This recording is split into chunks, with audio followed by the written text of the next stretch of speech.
It's the Full Court Press with Eric Frandsen and Jason Walker. Welcome back to the to the show that we're doing right now. Following the local teams, breaking down the biggest games with in-depth analysis and team interviews. There's going to be much higher expectations, sense of awareness of what we bring to the table. Join the show by calling into 435-752-1069 or text 435-339-0321. It's the Full Court Press. Rose, ends up, yes! Caught! Touchdown! They did it!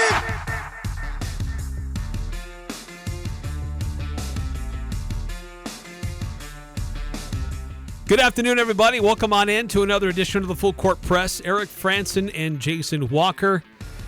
Shortened edition of the show today. We will break programming to join Westwood One in their coverage of the national championship game between Purdue and UConn. So that pregame coverage will begin at 5:30. Tip-off will be just a little bit after 7. And full pregame, full play-by-play here on the Fan and streaming on the app and on the website. So if you have to be out and about and you can't be in front of a television to watch the game, bring us with you because we'll have the full coverage. Yeah, it's going to be a big one. It's going to be a very good game, I think. So let's keep an eye on it. UConn, I think, is favored. What's the last I saw? 6.5? Yeah, UConn's favored by 6.5. I mean, I've not gotten to watch UConn a ton this year. Like, I did watch them in their, semifinal, and they were, unstoppable in that one. But, I've also watched Purdue, and they have a formula where you can't really beat it because you've got Edey inside and you have to dedicate so much to him, but they've added so many three-point shooters around that unless they just go completely cold from three, which that happens to teams sometimes, they have so many great shooters. They had the one guy, I think Braden Smith, started the game 0 for 5 from 3, and they were still winning that game by 10 for most of it. Yeah. So, and then obviously Edey, you're not going to stop him. If he's hitting that hook shot, then you're done. Yeah. Klingon versus Edey will be an interesting battle. Yeah, it does seem UConn has obviously they've got themselves a good center. It's not like, I know DJ Burns, he's got the weight, but he's 6'9". He's not bothering him. He can kind of displace him a little bit. Yeah, and he got winded pretty quick. Yeah, too. So I think UConn will match up maybe a little bit better. Maybe. I'm not 100% sure there, but UConn obviously really good all around defensively, and then obviously really good offensively. So there's a reason that were they the number one overall team in the tournament? Yes, the number one overall seed. So and I think was it UConn, Houston, then Purdue? Yes, I believe that's correct. Yeah. So a bunch of very good teams, or two very good teams, going up against each other. So we'll see what happens. I think it'll be a fun matchup.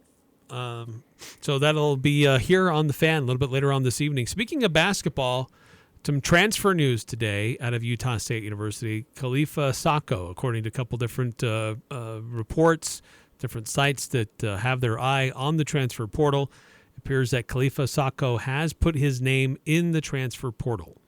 Yeah, so I think when I posted my own thoughts initially on social media, I think I worded it poorly, but one of the things was I think Isaac Johnson, him returning to Utah State probably has something of an impact on this.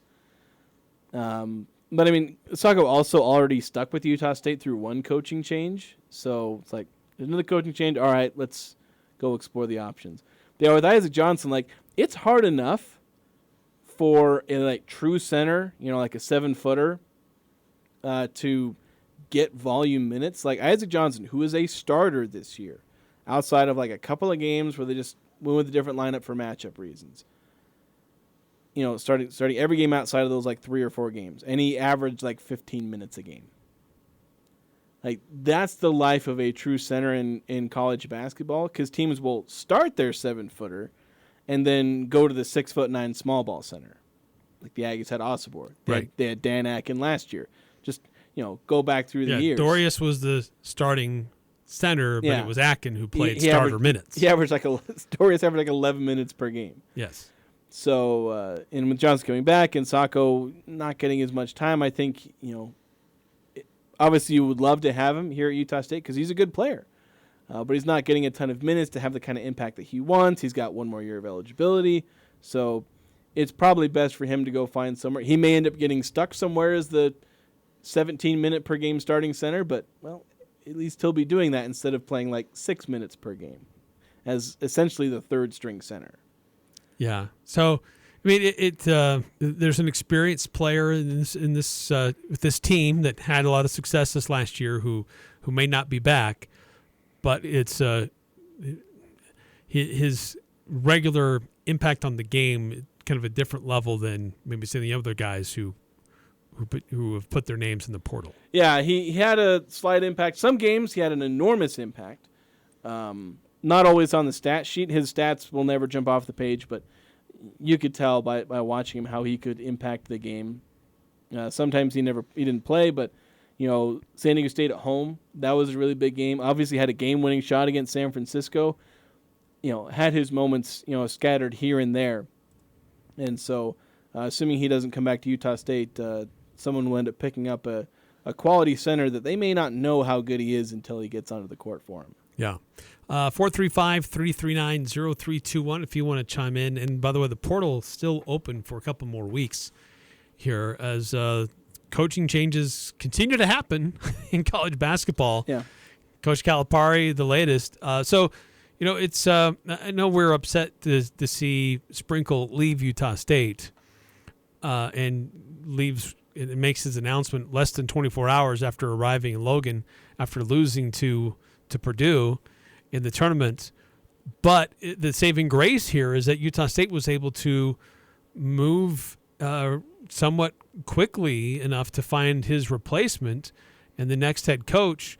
Well, there's still some uncertainty floating around with coaching jobs around college basketball that, Calipari going from Kentucky to Arkansas, that's not necessarily going to affect Utah State right away. But as we've seen, a move like that causes dominoes to fall throughout college athletics. Yeah, we saw that with who was it that moved in football that ended up causing that kind of domino? And I think probably when Saban retired. Yeah, that's what it was. It was when Saban retired, and I think San Jose State moves from Washington to Alabama. Yeah, see that ended up causing a couple of dominoes that made their way to the Mountain West. Right. I don't know if that'll happen here, but we'll have to kind of wait and see what the fallout is there. Right. It's possible.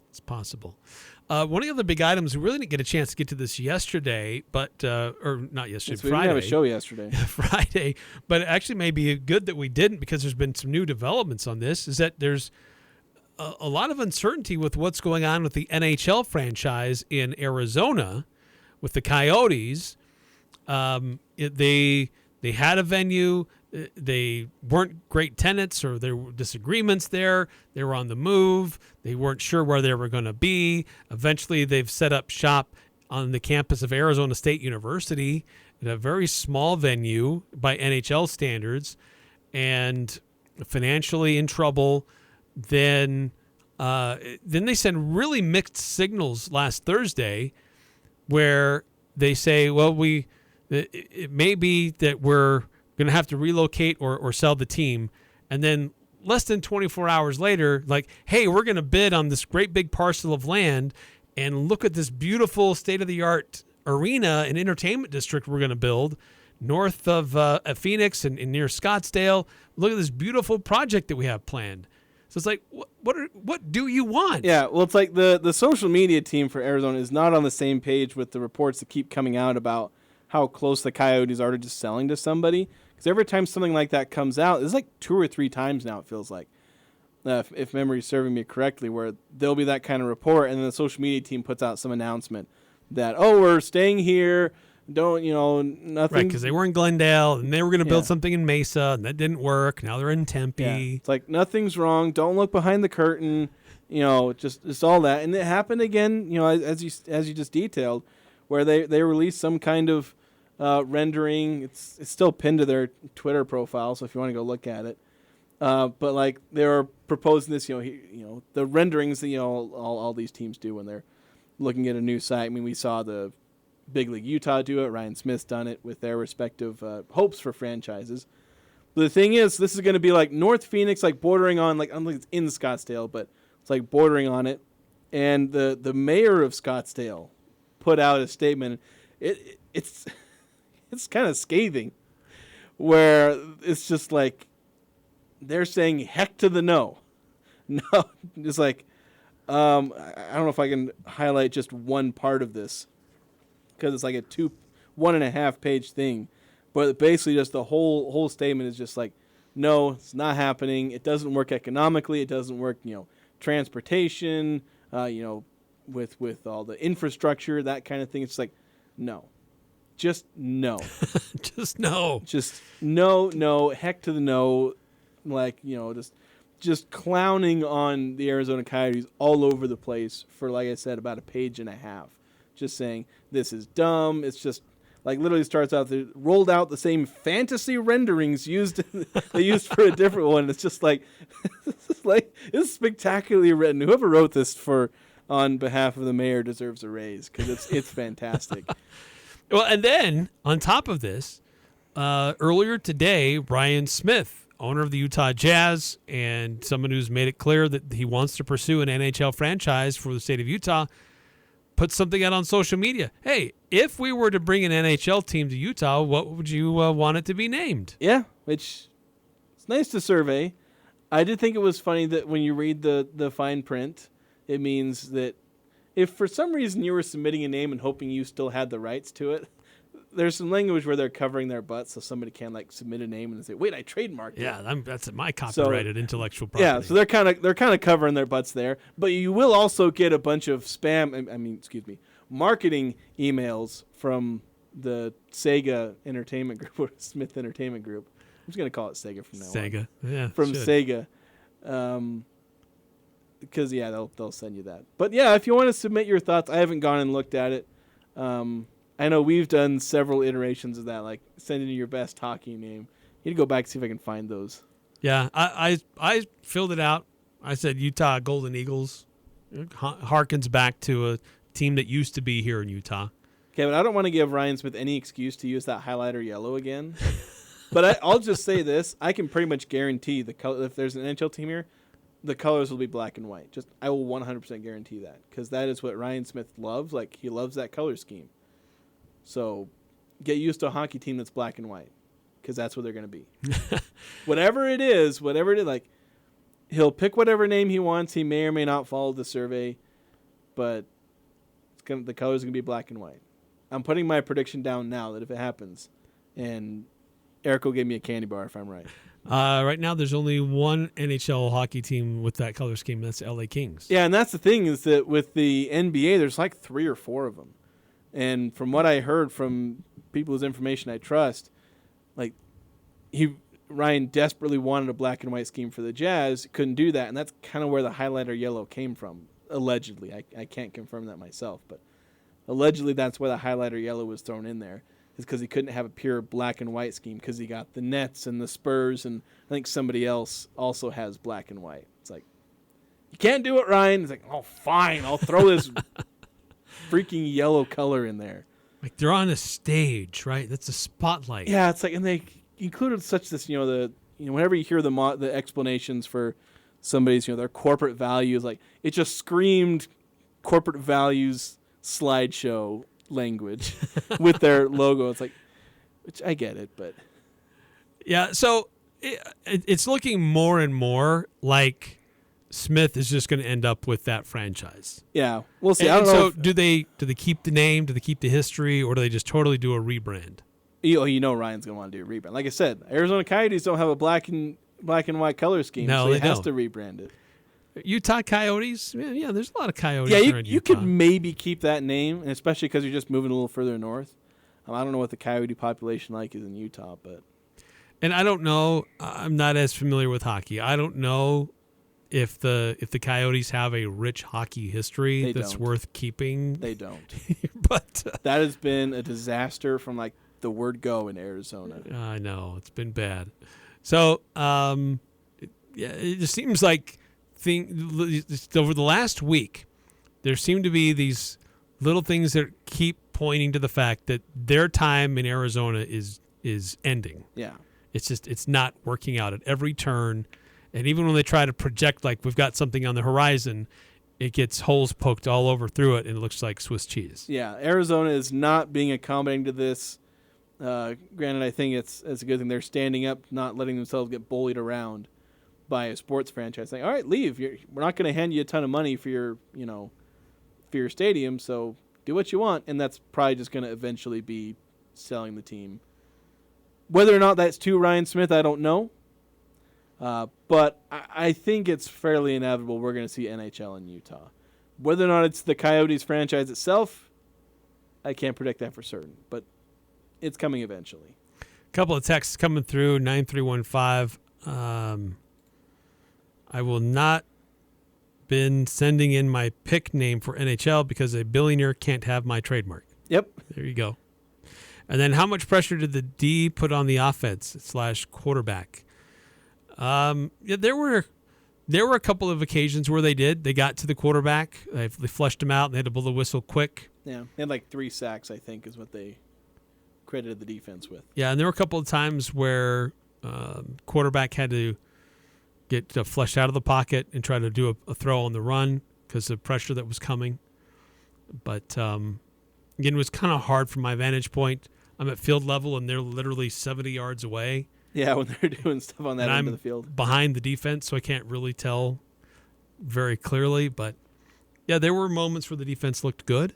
Also, the pass rush is an area where there's the most area for improvement, I think, for the defense. They have a lot of, wasn't very good last year. There's guys who were developing there, so they're not going to be 100% on, they're not going to look really good right now. Right. Because that's where they're needing to improve a lot. 2603 with a recommendation for hockey, the Utah Snowmen. There you go. Snowmen. Or the Seagulls, It might be a race to, did the baseball team get the iconic Utah nickname, or does the hockey team get an iconic Utah nickname? I don't think Ryan cares. He's going to come with some weird, techie type, tech bro type thing. Because that's who he is. Right. Then you got the Millers who are like old, classic. Yeah. They're like the old money here in Utah. I have all the history. 2603, can hockey go with the Buzz? That trademark is probably still owned by, was it the Millers who own the Bees? Mm-hmm. Like, they probably still have the rights to that. I'm guessing. I don't know if they do, but I'm guessing. Yeah. The Hive. You play off of that. Yeah, that might work. Yeah. Well, the Hive is what they would probably want to call one of these. Yeah, the fan like informally. Experience. Yeah, like informally they'll call. Obviously, they won't, because stadium names have to be sold off to whatever fast food chain wants to buy it, or crypto thing or whatever. I'm so optimistic, Eric. Yeah, I can feel the love, man. All right, we've got to take a time out here in the Full Court Press Reminder shortened show. We've got Westwood One's coverage of the men's basketball championship between Purdue and UConn. Pre-game coverage coming up in about 10 minutes from now. But we'll say a little bit more we want to squeeze in before that, so stay tuned. More here on the Full Court Press. She was there for you on your first day of school and all those special moments since. Now, Mom needs you. When mom or someone you love needs home health or hospice, give them the care they deserve. With core values of character, experience, and trust, see why we have been voted Best of Northern Utah. Contact Aegis today, 435-723-9000, or find us on the web at myaegis.com. When it comes to appliance repairs, who better to trust than an appliance store that offers service before and after the sale? This is Jay with Daryl's Appliance. We've been in business for 54 years, have 7 in-house technicians that are background checked and drug tested. We also offer technician-approved appliances. Head straight to our showroom where we've selected the best products and prices just for you. As the only in-house service dealer, you can trust us to take care of all your needs, from purchase to maintenance. Experience the Daryl's difference. Daryl's Appliance, west on Airport Road. The Sportsman on Main Street is loaded with great clothing, shoes, and equipment. This is Mark inviting you to come in and check out our awesome store. For 71 years, we have outfitted you, whether you are going on the trail or to the theater. Trust me, you won't see yourself coming and going as we work hard to have some of the most unique clothing and shoes you will see anywhere. If it's a bike, skis, or a unique clothing and shoes, I promise we will take care of you only at the Sportsman on Main Street in historic downtown Logan, with tons of free parking in the back. What can a business technology partner do for you? Well, a great one like Les Olson IT will help you become more efficient, more secure, and help you stay. Where good food, S.E. Needham Jewelers is where Utah gets engaged. We offer a large selection of personalized service and extraordinary benefits with our integrity price guarantee. At Match Quality, you'll find our prices to be as low or lower than any store in the state. We consistently beat any 50 to 70% off sales, internet pricing, or so-called wholesale deals. In fact, we even price our diamonds at internet pricing, so you'll get S.E. Needham quality at internet prices. Open Monday through Saturday 10 to 7, where Utah gets engaged. S.E. Needham Jewelers, middle of the block, at the sign of the clock. Hi, this is Ashley with LSS Insurance. Medicare can seem complicated, but it doesn't have to be. Let us help. We'll answer all your questions and get you specific information that fits your needs. Medicare is not one size fits all. We'll help you find the right coverage for you. Call 752-9493. You can ignore the TV and the junk mail. We'll get you the exact information you need. We will help you access the benefits that are important to you. Call LSS Insurance at 752-9493. What can a business technology partner do for you? Well, a great one like Les Olson IT will help you become more efficient, more secure, and help you stay on top of your network. Plus, they have all the products and services you need. Computers, servers, business telephones, surveillance cameras, office applications are just the start. Les Olson IT's network cabling team can help you build a network from scratch or improve your existing network. Learn more about your office technology partner at lesolson.com. Les Olson IT. Experience Barrel and Stave on Federal Avenue, where good food, good drinks, and good people meet, using local ingredients to create the most delicious taste possible. Barrel and Stave is a cozy cocktail bar offering a large selection of wines, whiskeys, and cocktails, along with an amazing selection of bar bites and weekly chef specials guaranteed to tantalize your taste buds. With live music every Wednesday night and Thirsty Thursdays that offer $2 off drafts, come and see what you've been missing. Barrel and Stave, Tuesday through Saturday evenings on Federal Avenue. Following the local teams, it's the Full Court Press with Eric Frandsen and Jason Walker.